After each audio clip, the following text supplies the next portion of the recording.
ते सुख स्वर्गातलं. काय कमी असेल त्या वैकुंठात, काय कमी असेल त्या अमरपुरीत. या सगळ्या सुखाचा त्याग केला आणि 28 युग झाले पंढरपुरात थांबलाय. कशा करता? संतांकडनं ते सुख घ्यायचे, सुख घ्यायचे. शिवजी या सुखा कारणी देव वेडावला. या सुखाची कमतरता त्याच्याकडे आणि ती संतांकडनं मिळती. याचा अर्थ संतांकडे सुख आहे. याच्या पलीकडे सांगू का? संताचे सुख झाले या देवा, वडवणी सेवा करी.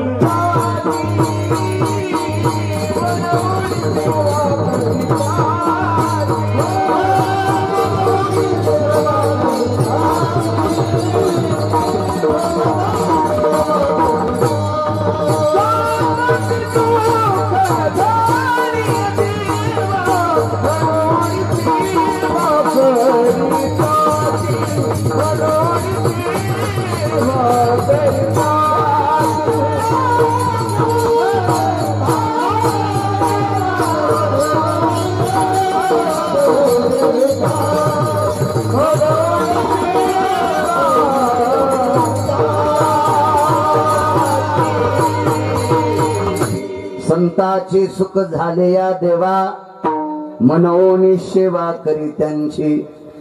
संतांकडे एवढा सुखाचा सागर आहे, ते सुख जगाच्या मालकाने आपलंस केलं. आता या सुखाच्या बदल्यात द्यावं काय म्हणून त्यांची सेवा करीत होता. आणि काही काही गोष्टी विकत भेटत नाहीत बरं, त्या संतांकडे मिळतात. एका बाईकडे 15 म्हशी आलेल्या आणि जमीन 500 एकर. तूप विकावं तर लाज वाटत, तसं द्या वाटत नाही. आणि तूप एक अशी गोष्ट आहे ती वंगण म्हणून वापरता येत नाही. गाडीचं कसं वापरता येईल? शेजारणीचा सासरा मेला, दृष्टांतापुरता सांगायला खरंच नाही. आणि 3 मालकाला सांगितलं आपल्या मामांजीचं श्राद्ध करायचंय आणि श्राद्धाला कडी लागतील. कडीला दही नाही तर ताक लागतंय. परिसरात चिंचेचं झाड नव्हतं. ते म्हणलं कुठून आणायचं ताक आणि दही? शेजारीन काकूकडे एवढ्या मोठ्या म्हशी आहेत पण आपली ताकद नाही त्याची तर जाची.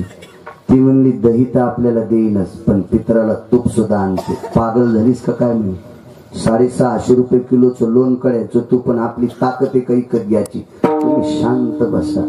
सुनाल सांगितलं रोज 1 बकेट सडा काली तीसनं, आज 2 बकेट कालो. एका बकेटात तिचं अंगण व्यापत होतं आणि दुसऱ्या बकेटात शेजारणीच्या दारात टाकला. तिनं अशा बांगड्यात माग सारल्या. तिला होत्या ना बांगड्या, काही घालीत नाहीत ना शहरातल्या.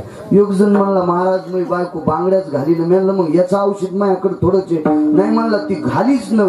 म्हणलं इतक्या बऱ्या कसं सांगायला? नाही म्हणलं महाराज ती घालीच न. म्हणलं तिच्यावरच्या मला घाल. तू ऐकन मला काय ताण देतो तू? होते तिला बांगड्या. तिनं अशा माग सारल्या. काय गवछे कब्जा करते काय आमच्या दारामध्ये? इथून तू अंगण आहे. कोण म्हणलं तुला इकडं सडा टाक? तिनं सांगितलं काकू तुमचं अंगण घ्यायचं नाही, ती आमची काय लायकी आहे. पण आमच्या सुनबाईनं चुकून 2 बकेट सडा काढीला, फेकून काय द्यावा म्हणून तुमच्या दारात टाकला. मुद्दाम सुनाल कालाला लावला होता बरं. मुद्दाम मुद्दाम मुद्दाम. दुसऱ्या दिवशी तेच केलं, तिसऱ्या दिवशी तेच केलं. 4-5 दिवस केल्याच्या नंतर 15 म्हशीवाली जरशी गार झाली. बाई लय तापलेली होती ती. ज्वाला मिरची इतकी रगील होती. 2-3 बाऱ्या तर म्हाताऱ्याला हल्लं होतं तिने. हो इतकी रगील होती, इतकी रगील. पण अशी गार शांत बर्फासारखी झाली. काय ओछीनं आपल्या दारात सडा टाकला. ओछे इकडे. काय काकू किती दिवसाचा सडा टाकायलीस? आज काय गडबड आहे? काय नाही आमच्या सासरेबाचं श्राद्ध आहे. कडीला ताक. त्यानं चिचाचा पाला आणलाय. काय नव्हतं आणलं त्या सोमळ्याने. त्या असाच भाई खल्याला होता. त्याला काय कळत काय नव्हतं. इलाच नाद होता. मग ही बाई म्हणली 2 लिटर दहीनी आणि पित्राला तूप लागते. पावशेर तूपनी आणलं तू. पण पैसे इतके कुठे? कोण म्हणते तुला पैसे? दरवर्षी नेत जाय आमच्या इथून पित्राला. दृष्टांत संपला. कशाने भेटलं लहाने गुरुजी? सेवा. सेवेची ताकद आहे. मग काही काही या बापू देऊया, काही काही श्रीमंत माणसाला इका वाटत नाही आश्रमात आणि फुकटही देत नाही. मग सेवा त्यांची केली की सगळं मिळतंय. मग व्यवहारामध्ये त्या बाईनं सेवा केल्याच्या नंतर तिला प्राप्त झालं. संतांचा बाजार आहे का? नाही. संत इकित नाही. पैसा हा त्यांच्या जीवनात स्वप्नातही येत नाही. स्वप्नीचा याचा अर्थ जोडे आणि माते या विचाराची कोळी. स्वप्नात जर पैसा आला तर आईशी संसार केला इतकं पाप लागते. इतकं विचित्र इतकं. आणि ते कशाला पैशाचा व्यवहार करते? ते देत विकतही नाही, पैशाचा व्यवहार नाही. मग संतांकडचं सुख आपण तसं कसं घ्यावा म्हणून जगाचा मालक दत्त चोपदारी करीत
मालक शांती गम्म एकनाथ महाराजांच्या घरी दरुजा सांभाळायला दत्त चोपदारी करीत असे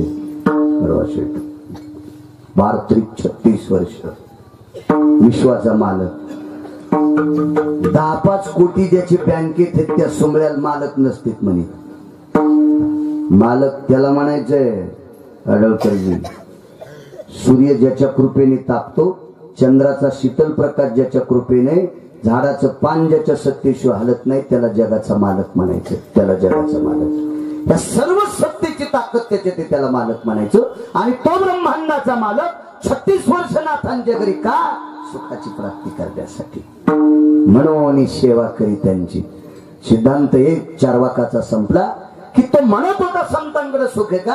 बेटा ऐक, एवढं सुख आहे संतांकडे, एवढं सुख आहे ते अजून संपलत नाही. याच्याकरता विटेवर उभा आहे. आणि ज्या दिवशी संतांकडचं सुख संपल त्या दिवशी ते पंढरपुरात थांबणार नाही. इतकं सुख आहे संतांकडे. म्हणजे सुखाचा तुटवडा नाही त्यांच्याकडे. देवा, पण असं काही जर सुख असेल आणि तुझं नाव तोंडाला येत नसेल तर त्या सुखाला आग लागो. एक व्यक्ती आंघोळ करू लागली, आगी लागत आहे सुखा सांगतो. आंघोळ करू लागली की आवाज वाढवा दादा थोडा. आंघोळ करत असताना अंगाला उठणं लावलेलं. आपल्याकडे दीपावलीला उठणं असते, तिळ हळद एखादा सुगंधी पदार्थ त्याच्यात थोडस द्रव्य असते.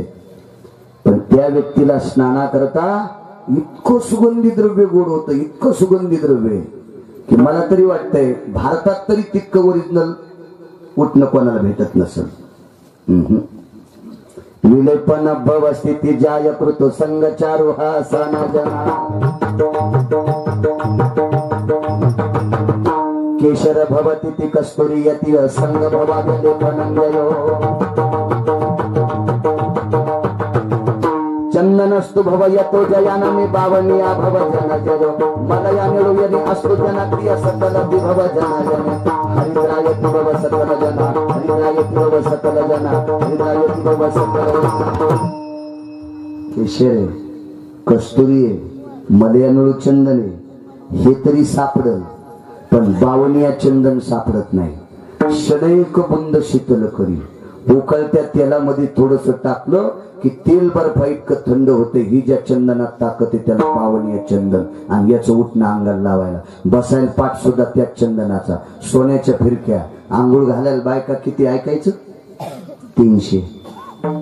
गजमल साहेब 300. एका दिवसाकरता नाही, दर 6 दिवसाला बदलत होत्या. रोजच्या 300 बायका होत्या 1800. डग बाप्पा 1800 बायका 1800. मग एकीनच पिना पाडा. 1800 बायका 1800 रोज 300.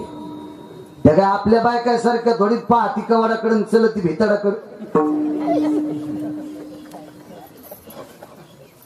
मोठ्या आनंदाच ना सनई चौघडा आगी लागत आहे सुका. सूर सनई चौघडा फाटात रोजचं वाजत होतं. रोजचं आपलं लय झालं तर लग्नात. माझ्या लग्नात हलकी होती जांगणाडी पाकणाडी.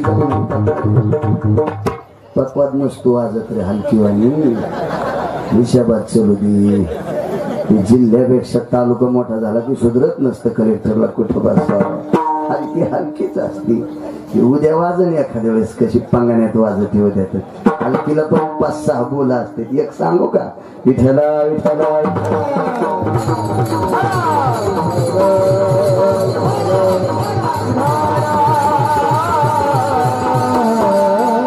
सुरसळी चौघडा वाजू लागला. काय थाटच ना. त्या थाटात अंघोळ करत असताना आई 3ऱ्या मजल्यावर होती. गोपुरी अधिष्ठिनम वात्सल्य भवजया. गोपूर वात्सल्य म्हणजे माता, शुद्धांतकरण असणारी आई 3ऱ्या मजल्यावर आहे. खाली डोकून पाहिलं, मुलगा स्नान करीत होता. तिच्या डोळ्यातला पाण्याचा थेंब मुलाच्या पाठीवर पडला. वटाण्यास तर फोडं झालं. डोळ्यातलं पाणी गरम नव्हतं पण उपदेशाचं पाणी होतं, उपकाराचं पाणी होतं, वात्सल्याचं पाणी होतं. पाहिलं वरी ताईचे डोळे भरून आलेले आहेत. खडावल्या झाल्यात. 300 बायकाला बाजूला ढकललं असं जिन्याहून सन सन सन वरी. आई तमाम चक्षु वक्रत्व हा यत् तारणिर्भव जायते रसनम प्रगल्भास्ततेषु. वाईट डोळ्यानं पाहिलं तुझ्याकडे कोणी? पारणी म्हणजे हात कोणी बोट दाखवलं? रसना वक्रत्वात आली नाही. माझ्याकडे कोणी वाईट डोळ्याने बघितलं नाही. माझ्याकडे कोणी हात दाखवला नाही. माझा कोणी वाईट बोललं नाही. मग तू रडती कशा करता? मला तो बघा वाटलं रे, तुझं बघा वाटलं. आई मला 1800 पत नाही. आता मी सार्वभौम राजा आहे. समुद्र वलयांकित स्वराज्य आहे माझं. एवढा मोठा आनंद असताना आईला मुलाचा आनंद खपू नये. बाळा मला या आनंदाच्या बाबतीत दुमत येईल, काही शंका नाही. पण दुःख एका गोष्टीचं वाटतं, तू याच्यात किती दिवस रुजून राहिला. आई मला किती आनंद आहे. बाळा बाळा तुला जो आनंद आहे का त्याच्या 5-25 पटीनं आनंद तुझ्या बाबाला होता. कारण एकटीच होते मी तुझ्या बाबाला. आणि तुला 1800 पत्न्या आता. किती संपत्तीची विभागणी झाली पाय तुझ्या. तोडून खाणाऱ्यात सगळ्यात तोडून. मी तर एकटीच होती, एकटीच. अरे मी एकटी असताना सार्वभौम स्वराज्याचा मालक तुझे बाबा माझ्या डोळ्याने हाड लाकडासारखे जळाले, अंगावरचे रोम गवतासारखे जळाले. पाहे पा त्रिलोचन रायाची गती. बाईच्या मालकाचं नाव शिवाजी बुवा, त्रिलोचन नावाचा राजा. माझ्या डोळ्याने बघितलं मशानात प्रेत जळालं. काही कामी नाही आलेली संपत्ती. अरे मी निष्ठेनं प्रेम करणारी पत्नी फक्त रडत होते 4-8 दिवस. याच्या व्यतिरिक्त काही करू शकले नाही. या 1800 बायका म्हणतो ना तू. शेजीची कामिना दूर राहे. या फक्त दरवाजापर्यंत येतील. भलं केलं तर 1-2 बाऱ्या पदरानं असं पालवतील. याच्या व्यतिरिक्त तुला काही करू शकणार नाही. आई तुला म्हणायचं काय? तू किती दिवस गुरफाटणार यांच्यात? तुला अपत्य झाले, प्रपंचाचं सुख भोगलंस, संसार किती दिवस करायचा तुला? अरे संसार एक अशी गोष्ट आहे, संसार जमतच नाही. भाऊसाहेब संसार रस्ता आहे. तुमच्या देव सातवण्याहून शिरूला येणारा रस्ता कधी काढलाय का?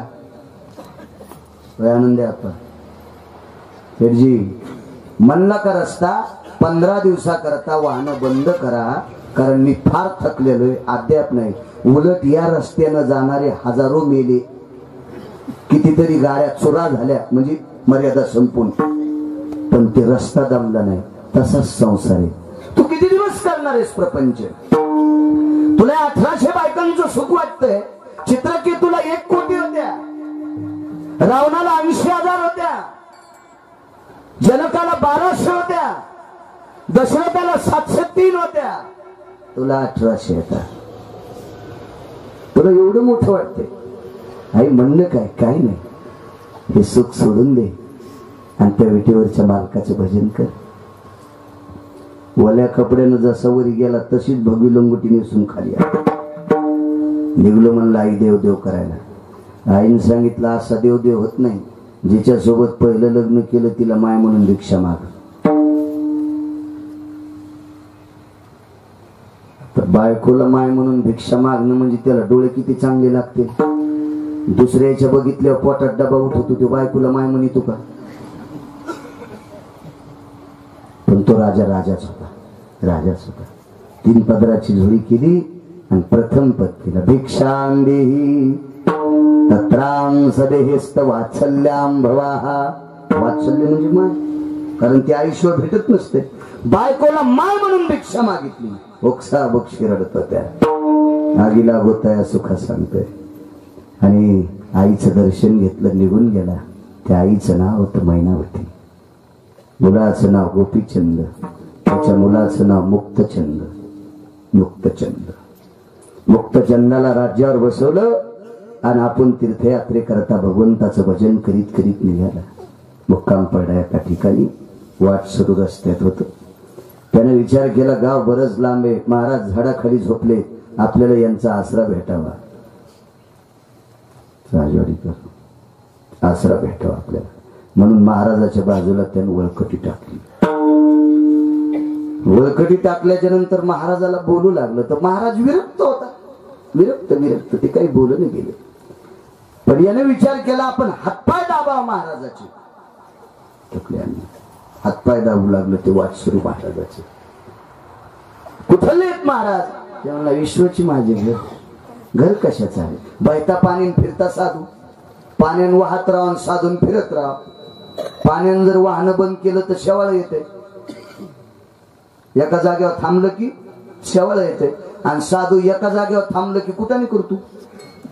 त्यानं फिरत राहिलं पाहिजे, फिरत फिरत. आता कीर्तन झाल्यावर आपण आपलं घरी जावं आहे का नाही? उद्या इथं थांबा म्हणल्यावर हे पत्रावळ्या उचलायला लावतील. आपण आपलं निघून गेलं पाहिजे आहे का नाही? ज्यानं त्यानं आपापल्या याच्यात राहायचं. कोणाही शहाण्याबाईनं पाहुणी होऊन राहा आणि त्याने लुगडं आणलं की नेसून घरी जावा. पण तिथं म्हशी आलेल्या होत्या म्हणली मी माय नक्षी राहते. येडपटेस का काय? मग त्यानं धुण्याची बाई बंद केली. धुण्याची बाई होती का? आणि भांड्याची बाई बंद केली. ती बाई कस काय येईन? तुम्ही आहेत ना? ती म्हणली बाई दूध खाल्ल्याला पिना पाडायला म्हणून जाय ना मोकाट्यान तुला नाटी आणली जाईन घरी. कशाला थांबती तू? निघ निघ निघ निघ. आपापल्या ह्याच्यामध्ये आहे का राहा व्यवस्थित. विश्व माझं घर आहे. संन्यासी आहे मी. गठोड बांधणार संन्यास नव्हता. हा शास्त्राचं गाठोड सोबत होतं शिवाजी बाबा. शास्त्राचं ब्रह्मचर्य धर्म घोकावी अक्षरे. हो ब्रह्मचर्य धर्म बांधावे बंडल. अक्षर शास्त्र वाचायचे, पुराण वाचायचे आणि लोकांना विद्वत्तेचे डोस द्यायचे. हे ब्रह्मचार्याचं काम असते. हे संन्यासाचं काम असते. पाय घे दाबल्याच्या नंतर महाराजांनाच विचारलं कुठं चाललास? काही नाही म्हणे. ज्यांनी 75 वर्ष पायी वाऱ्या केल्यात, दम लागतोय तरी पण, अशी लोक सुद्धा भर पावसात छत्री न घेता कीर्तनात उभी असतात. ती वारकरी संप्रदायाची परंपरा आहे. अलीकड मोकार टेकन चौघीत लुगडं एक झालं. अलीकड मी कोणाच्या पुढे बसल्यावर मी लहान होईल असं नसतं रे सुंबळ्या. विठाला विठाला आणि मी माझ्या अभंगावर येतो. काल्याचा शेवटी अभंग होईल. आणि मग प्रसाद वाटला जाईल. पण तोपर्यंत पुण्यतिथीच्या दिवशी ज्या संतांची पुण्यतिथी असेल त्याच्यावर बोलायचं असतं. एखाद्याला शंका येत असेल तर त्याचं उत्तर मांडतो, कारण बरेच लोकांना काड्या करायचा नाद असतो. आणि काय होतंय, काड्या बिनाकली असतात पण दांडात पडल्यावर ऊस कोरडा आणि एरंड भिजत येतं. ते दांड फुटतून मग जिजा, आणि ते दांड फुटलं की उसाला पाणी जात नाही, ते वड्यातच पाणी जातं. काढायला साधं समजायचं नाही. म्हणून जुनी माणसं म्हणायचे धसकटाल कसपट समजायचं नाही, ते पायात घुसल्यावर कळतं, ऑपरेशन करून काढावं लागतं ना. अशी काही काड्या करणारही माणसं असतात की संतांच्या पुण्यतिथीच्या दिवशी देवापेक्षा संत मोठे असतात. याचा एक पुरावा सांगतो. काशीतले मालक आणि पंढरीतले मालक एका वारकऱ्याच्या घरी आले. कारण देव हा भंगिऱ्याच्या घरी येत नसतो. देव येण्यासाठी त्याची साधना लागती. कृष्णा बुवा, कैलास बुवा, साधना लागती. तसा देव येत नाही. नाना साधनाच्या केल्या खटापटा, जपी तपी योग सिद्ध अनुरागी, नखाच्या चुंबळी झाल्या बुवा, जटा 20 फूट लांबल्या तरी त्याच्या स्वप्नात देव नाही. काही काही गंध उगाळू उगाळू पार किलू गंध लावले तरी देव त्याच्या स्वप्नात नाही. साधना असती महाराज. तो आम्हापाशी मागे पुढे, वारकऱ्यांच्या मागे पुढे आहे. अशा एका वारकऱ्याकडे काशीतले मालक भगवान देवादिदेव शिवशंकर आले आणि पंढरीतले मालक जगाचा बाप आले. आणि ते दोघं असे पाटावर बसलेले आहेत. पंढरीतले मालक, काशीतले मालक. तो वारकरी पाद्यपूजा करतो. आणि पाद्यपूजा करत असताना तिथं ज्ञानोबाराय तुकोबाराय आले. देवाची पूजा चालू होती. पूजा राहिली होती. भोजेकर महाराज पूजा राहिली होती. ज्ञानोबाराय तुकोबाराय आल्याच्या नंतर काशीतले मालक आणि पंढरीतले मालक मनानच उठले. आणि त्यांनी यजमानाला सांगितलं, बापू ह्या दोघाही पुढे आमची पूजा करू नकोस, यांची करा. देव सारावे संत पूजावे आरते नैवम गिरगाव कर लिखितम. देवाला बाजूला सरकायचं, संतांची पूजा करायची, इतकं अनन्य साधारण महत्व या साध्वी संतात आहे. या साध्वी मावल्यांत आहे. म्हणून आजच्या पुण्यतिथीला संतपर बोलावं. विठाला विठाला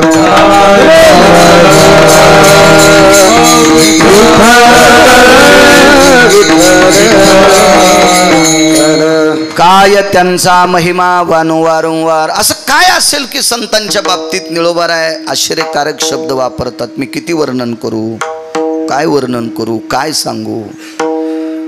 महाराज एके ठिकाणी देहूतले मालक सुद्धा म्हणतात, काय श्री जगद्गुरु तुकोबाराय माझे देहूतले मालक नमूद करतात की संतांचा महिमा वर्णन करत असताना माझी वाणी सुद्धा अपुरी पडते. याच्याकरता मी त्यांच्या पायावर डोकं ठेवणं, दर्शन घेणं उचित मानतो. तुकोबाराय काय गिरगावचा बाळा पिठला हटणारे.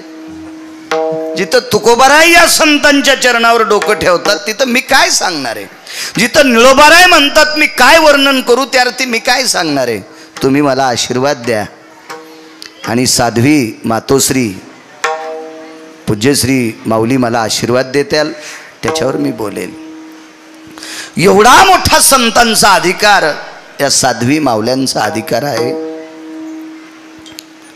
रस्त्याने भोजेकर महाराज दिंडी चालली. करा थोडा कडक आवाज करा.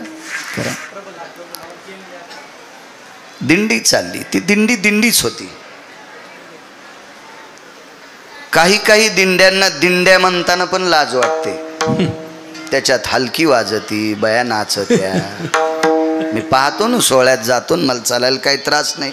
त्याच्यामुळे मी चालत असताना बघतो ना काही मस्तळलेली दिंडी मालक, त्याच्यामध्ये डफडं वाजतं. डफडं सूत्र ऐका. काशीतल्या मालकांनी वारकरी संप्रदायात आरक्षित केलेलं वाद्य पकवाज आहे. या पवित्र भारत देशातला, महाराष्ट्राच्या मातीतला टोकाला गेलेला मृदंगाचार्य असे 200 एका बाजूला बसवून एकच हलकी एका बाजूला ठेवा. 200 पकवादाची माती करते ती. म्हणून संप्रदायात तिला मान्यता नाही. कधी कधी पायाला त्रास असल्यामुळं मी पुढे पुढे असा चलवतो, कधी मागे कधी बाजूला. तर ते पाहण्यात येतात त्या हलक्या वाजताना. त्या हलक्यावर इतका डान्स बायासुद्धा करतात. त्या हलकीवर दिंडीत नाचणाऱ्या माणसांना बायांना कोणत्या नरकात टाकावं मला वाटतं यम सुद्धा विचार करीत असेल. त्याच्यासाठी एक स्वतंत्र नरक तयार करायचा. कशाला दिंडी म्हणायचं? त्या दिंडीतला एक क्षण सुद्धा अधिकारी लोक वाया जाऊ देत नाहीत. बघा काही काहींच्या दिंड्या अशा, त्या दिंडीच्या कडेनं रुमाल बांधून चलत असताना असं वाटतंय आकाश सुद्धा हलायलंय. इतका त्या टाळांचा कुळघुळाट, ते त्यांचे स्वर, ते अभंगाच्या पडलेल्या त्या शेन्स, त्याच्या त्या गोडशा अशा लहरी, त्या लहरीनं आकाश दुमदुमून जातं. ते निष्ठावंत वारकऱ्यांच्या दिंड्या. अशी एक निष्ठावंत वारकऱ्याची दिंडी चालली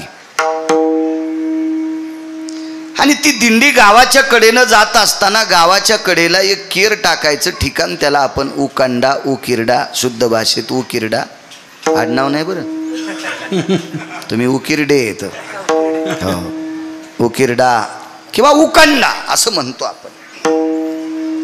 असा आहे त्या उकंड्यावर बाबासाहेब पाटील केर टाकण्यासाठी या महाराष्ट्रातली 3 दिवसापूर्वी लग्न झालेली पोरगी गेली. सात्विक होती ती भोजेकर महाराज, तात्विक होती, सदाचारी होती, पुण्यशील होती. आताची पोरगी 3ऱ्या दिवशी पुंजा टाकायला उकंड्यावर जाईल आणि तिला जर धाडलं तर ती बिना एसटीनंच माहेरात जाईल. मला नाही राहायचं म्हणेन, मला 3ऱ्या दिवशी पुंजा टाकायला लावलाय. हो तुला बाजावर बसून तुही सासू आरती करीन. तुही सात्विक घरातली मुलगी, काय त्यांचा महिमा सांगतोय. या समाधीतल्या साध्वी आश्रमातांचा महिमा किती मोठा याच्यावर बोलतोय. कसं होतं, ज्याच्या गावाला गंगा त्याच्या गुडघ्याला सांगा. महाराष्ट्रातल्या लोकांना ही अधिकारी लोक गेल्यावर कळतात, आधी कळत नाहीत. ही शोकांतिक आहे. विठाला विठाला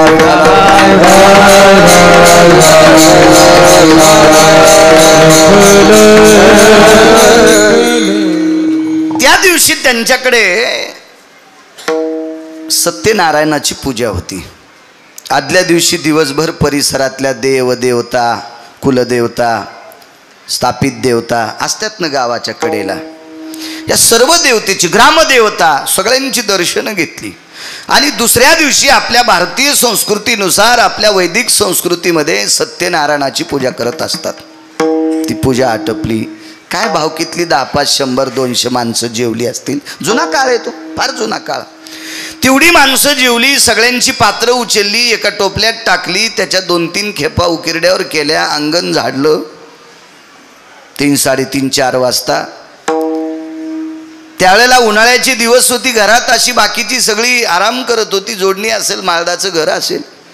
आणि ती 3, 3:30, 4 वाजता तिनं शेवटचा कचरा टोपल्यात भरला आणि ते उकंड्यावर टाकायला गेली. तेवढ्या अवकाशात समोरून दिंडी जात होती. जय जय रामकृष्ण हरी, जय जय रामकृष्ण हरी, जय जय रामकृष्ण हरी. दिंडी चालली. महाराज ज्या घरामध्ये बाळकडू पाजलेलं आहे त्या घरातली कन्या होती ती. तिनं मागचा पुढचा कसल्याही प्रकारचा एका तिळाचा विचार न करता टोपलं उकंड्यातच ठेवलं आणि ती तशीच दिंडीत गेली. नवीन लग्न झालेलं, गळ्यात 5-10 तोळे दागिने, मोठ्या घरची होती ती. माहेरही श्रीमंत, सासरही श्रीमंत. 5-10 तोळे तशा काळात दागिने गळ्यामध्ये. सुंदरशी कपाळावर कुंकवाची चिरी, डोक्यावर पदर घेतला होता. तिच्या साडीला होता ना पदर, होता तिच्या साडीला, म्हणून तिनं डोक्यावर घेतलेला होता तो पदर. आणि अशी भारतीय संस्कृतीतली गजगामिनी म्हणायचं तिला, गजगामिनी. अशा वैभवात ती चालत होती. वैभवात वैभवात. बाकीच्या बायका पाहत होत्या. एका बाईने विचारलं, कोण नाही वा, मोठ्या घरची बाई, आपण कशाला विचारायचं. माणसं आदरयुक्त भीती ठेवत होते. आदरयुक्त भीती. आदरयुक्त भीती कशाला म्हणायचं. मालकाच्या समोर बिडी वडायची नाही, बिड्या सोडीत नाही, पण मालकाच्या पुढे वडीत नाही. हो, मालकाच्या पुढे तंबाखू खायची नाही. माझ्या लहानपणी बरेच गडी मालक पुढून आल्यावर तंबाखू खाली सोडून देत होते. आता चांगली चांगली माणसं चालू भजनात तंबाखू घोंगडी खातात. ही प्रगती आहे परमार्थाची. ही आपल्या मराठवाड्यातली प्रगती आहे. ही गोडवा आहे आपल्या संस्कृतीतला. काय विटीवरच्या मालकानं आपल्यावर कृपा करावी. विठाला विठाला